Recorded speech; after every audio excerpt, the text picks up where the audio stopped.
तो दोस्तों शुरू करते हैं एक नया topic the social contract theory. तो ये थ्योरी रिगार्डिंग है ऑरिजिन ऑफ स्टेट्स के बारे में। तो शुरू करते हैं। तो देखिए इस थ्योरी का इंट्रोडक्शन इस प्रकार से है। According to this theory the state came into being as a result of the contract और the agreement between the peoples. देखिए इस थ्योरी के अकॉर्डिंग हमें ये पता चलता है कि भी किसी भी स्टेट की फॉर्मेशन होती है पीपल्स के एग्रीमेंट्स और कॉन्ट्रैक्ट के साइन के बाद। और ये थ्योरी बेसिकली तीन लोगों ने प्रपोज की थी, Thomas Hobbes, John Locke, Jean Jacques रजियंस, जो प्राइमरी एसोसिएट एस्पेक्ट्स हैं इस सोशल कॉन्ट्रैक्ट थ्योरी के।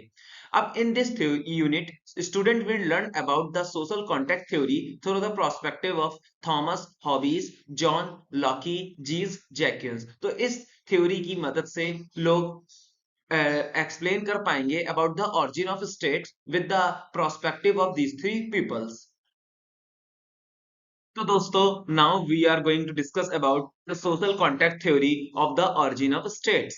तो देखिए in term of the state origin the social contract theory claims that the state is the result of contract और agreement between the peoples. देखिए अगर स्टेट के टर्म्स में देखा जाए, स्टेट का फॉर्मेशन होता है बाय द एग्रीमेंट्स और the contract sign by the peoples.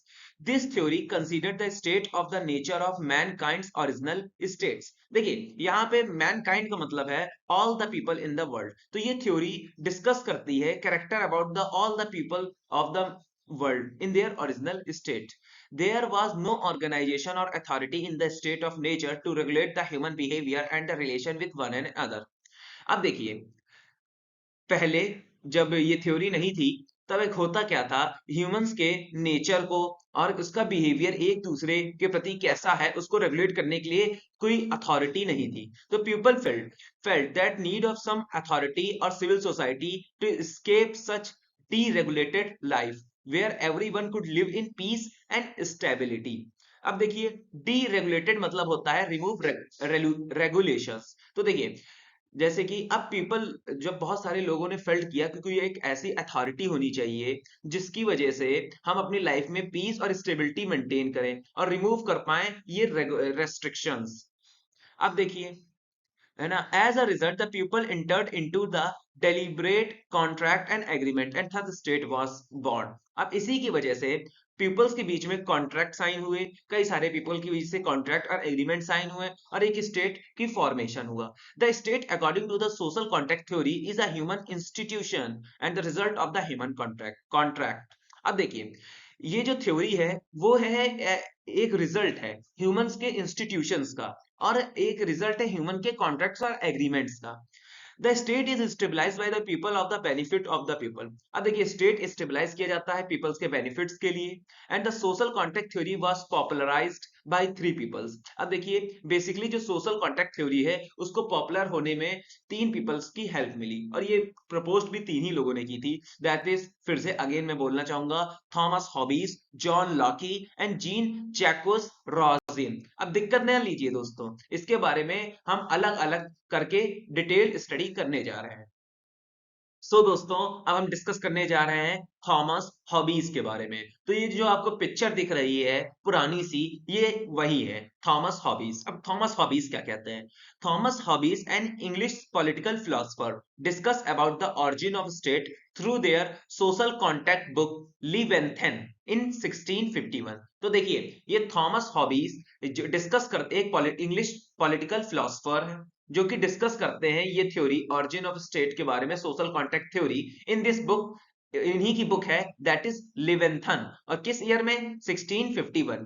दोस्तों याद जरूर रखिएगा किस ईयर में ये बुक प्रपोज्ड हुई है, जो कि है 1651 में। People he claims live in the state of nature prior establishment of the state. अब देखिए अब इनकी बुक में ये कहना है जो पीपल हैं स्टेट के उनको प्रायोरिटी देनी चाहिए about their states. The state of nature, according to Thomas Hobbes, was both pre-social and pre-political। अब देखिए जो नेचर है स्टेट का वो not actively taking participate in social and political affairs of the state. Okay, तो दोस्तों अब हम डिस्कस करने जा रहे हैं John Locke's theory of social contract. तो John Locke an English political philosopher and another proponent of social contract theory. तो जैसे कि हम जान पा रहे हैं कि जो जॉन लॉकी है वो एक इंग्लिश पॉलिटिकल फिलोसफर है और एक अनदर पर्सन है जिन्होंने ये थ्योरी प्रपोज की थी। इन्होंने अपनी थ्योरी, अब देखिए, explain the emergence of the state in his book Two Treatises on Civil Government 1960s-90। देखिए, इन्होंने अपनी थ्योरी दी थी इस बुक में two treatises on civil government, और किस ईयर में दी थी? 1960 में। अब इनके क्या एस्पेक्ट्स थे उस पर हम डिस्कस करने जा रहे हैं। Prior to the emergence of the state, Locke believed that the people lived in the state of nature। अब देखिए, अबाउट द, इन्होंने कहा about the origin of state के बारे में, that the people lived होने चाहिए in a nature of state, state के फॉर्म में पीपल्स रहने चाहिए। The state of nature according to Locke was pre political. अब लॉकी के अकॉर्डिंग जो स्टेट ऑफ नेचर है वो कैसा है? Before the development and introduction of politics. जो नेचर ऑफ स्टेट होना चाहिए पॉलिटिकल डेवलपमेंट एंड इंट्रोडक्शन से पहले का होना चाहिए। अब but unlike hobbies he disagreed with hobbies on the nature of human beings. और ये नहीं पसंद करते हैं हॉबीज की theory regarding the nature of human beings. In this state of nature, according to Locke, people lived in peace without fear of warfare। अब इनके द्वारा जो स्टेट्स के पीपल हैं उनको फ्री होकर रहना चाहिए एकदम प्यार से, और उनको अंदर कोई डर नहीं रहना चाहिए किसी रिगार्डिंग वॉर का। They have same rights and liberties at everyone else. अब जो पीपल्स हैं स्टेट्स के, उनके पास सेम अधिकार होने चाहिए और सेम स्वतंत्रता होनी चाहिए, सबके पास एक समान। तो दोस्तों अब हम डिस्कस करेंगे Jean Jacques Rousseau's theory of social contact. अब देखिए, ये जो फोटो दिख रही है ये इन्हीं की है, जीन जैक्विस की। ठीक है। अब the great French philosopher Jean Jacques Rousseau another prominent of the social contact theory. ठीक है। अब देखिए, ये जो है एक फ्रेंच फिलोसफर है और एक इंपॉर्टेंट पात्र हैं सोशल कॉन्ट्रैक्ट थ्योरी के। अब इन्होंने अपनी ये थ्योरी डिस्कस की है बुक द सोशल कॉन्ट्रैक्ट में और इन ईयर 1762। अब ये क्या, इनके क्या ऑब्जेक्टिव्स हैं उसके बारे में हम डिस्कस करने जा रहे हैं। Like the other proponents of the social contract theory believe that the people lived in the state of nature and prior to the formation of state. इनका मानना है कि जो पीपल हैं वो स्टेट ऑफ नेचर में ही रहने चाहिए और उनकी और पीपल्स की जो प्रायोरिटी होनी चाहिए about the formation of state, state को कैसे बनाया जाए।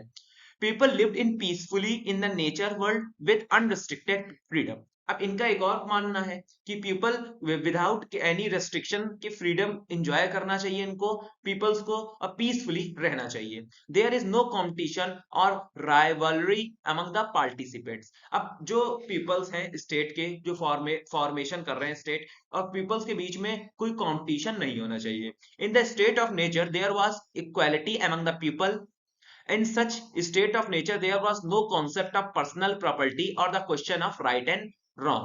अब देखिए, जो इन्होंने कहा कि पीपल स्टेट ऑफ नेचर में रहने चाहिए और सब में इक्वालिटी, पीपल्स हैव इक्वालिटी। ठीक है। और स्टेट ऑफ नेचर में कोई भी पर्सनल प्रॉपर्टी का क्वेश्चन ना हो, कोई भी क्वेश्चन रिगार्डिंग राइट और रॉन्ग भी नहीं होना चाहिए। तो दोस्तों अब हम डिस्कस करने जा रहे हैं critics of this theory. Social contract theory के क्या क्या खामियां थी। The social contract theory has been slammed for a variety of reasons. अब देखिए, सोशल कॉन्ट्रैक्ट थ्योरी को बैन कर दिया गया था for a variety of reasons के द्वारा। In the social contract theory is unhistorical according to critics. अब क्रिटिक्स कहते हैं कि जो ये जो थ्योरी है not according to the history. ठीक है। There is no evidence in the history that state came into being a result of the people coming together into a agreements, and supporters of the evolutionary theory criticize the social contract theory claiming the state is not a man-made institution। अब देखिए, जो there is no evidence, अब इसका कोई proof नहीं मिला history में that जो स्टेट है वो फॉर्म हुए थे by the agreements and the contract sign by the peoples of the states. And जो सपोर्टर्स थे रिगार्डिंग द क्रिटिक्स, जो सपोर्ट कर रहे थे regarding the critics of this theory को, और क्लेम करते हैं कि जो स्टेट है is not a man made organisation, मनुष्य के द्वारा बनाई हुई कोई संस्थान नहीं है। In the natural state, all the peoples are equal according to the social contract theory। अब social contract theory के according जो वहां पे equality थी। However, critics क्या कहते हैं? Critics argue that the assumption is incorrect, there was a inequality। अब क्रिटिक्स कहते हैं कि ये जो हम एज्यूम कर रहे हैं इक्वालिटी के बारे में, ये रॉन्ग है, और वहां पे बहुत लार्ज अमाउंट में इनइक्वालिटी अमंग्स द पीपल फैली हुई थी, rather than equality was a common feature of nature. And और ये एक कॉमन फीचर था उस टाइम के नेचर का। ठीक है, तो दोस्तों राधे राधे। अगर आपको ये वीडियो पसंद आई हो तो प्लीज लाइक सब्सक्राइब कीजिएगा और मुझे सपोर्ट कीजिएगा, और इसी प्रकार की वीडियो चाहिए हो तो नीचे कमेंट सेक्शन पे डिस्कस कर लीजिए मेरे साथ। Okay, good bye.